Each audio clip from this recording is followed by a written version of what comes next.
El compte gratuït de Zotero permet emmagatzemar fins a 300 megas d'informació. En cas de tenir molts arxius PDFs, aquest espai pot ser insuficient. Per no omplir tot aquest espai, podem utilitzar un connector anomenat ZotMove que sincronitza el nostre compte de Zotero amb el servei d'emmagatzematge que fem servir al núvol. Abans de res, hem de tenir un compte obert a Dropbox, Drive, OneDrive o qualsevol altre. En el nostre exemple, nosaltres farem servir OneDrive.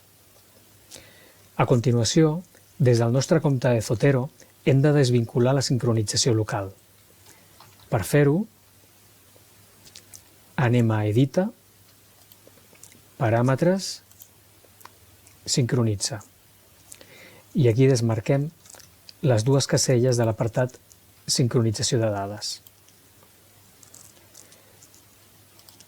Ara hem de descarregar el connector ZotMove per vincular el nostre OneDrive amb el compte de Zotero. L'enllaç per descarregar-vos el connector el trobareu a la descripció d'aquest vídeo. Heu de descarregar i instal·lar el fitxer XPI.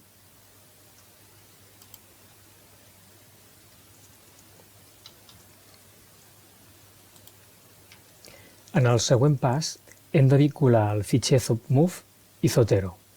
Anem a Eines, Connectors,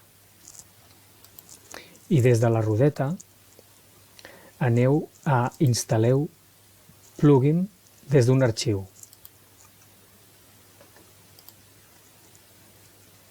I seleccioneu l'arxiu que acabem de descarregar.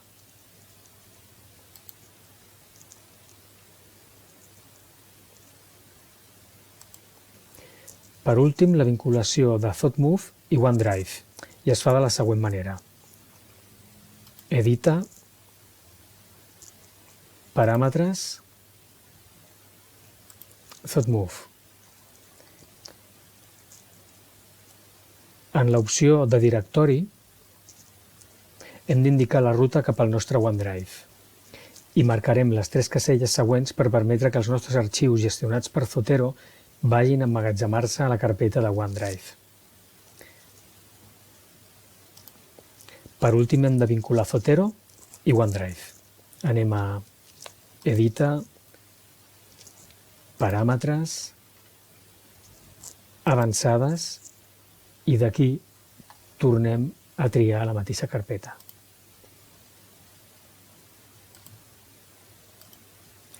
Arribats a aquest punt, Zotero ens demanarà confirmar que volem canviar la ubicació dels arxius, ens farà tancar Zotero i reiniciar-lo.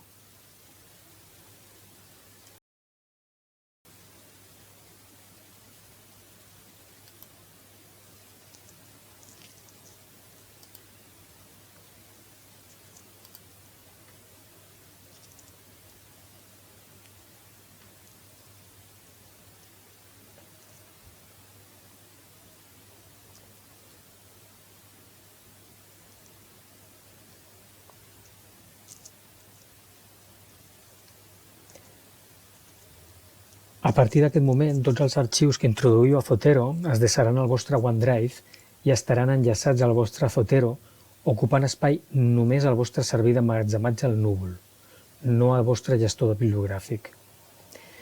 És important recordar que si treballeu amb més d'un dispositiu, haureu de repetir aquesta operació a cada un d'ells.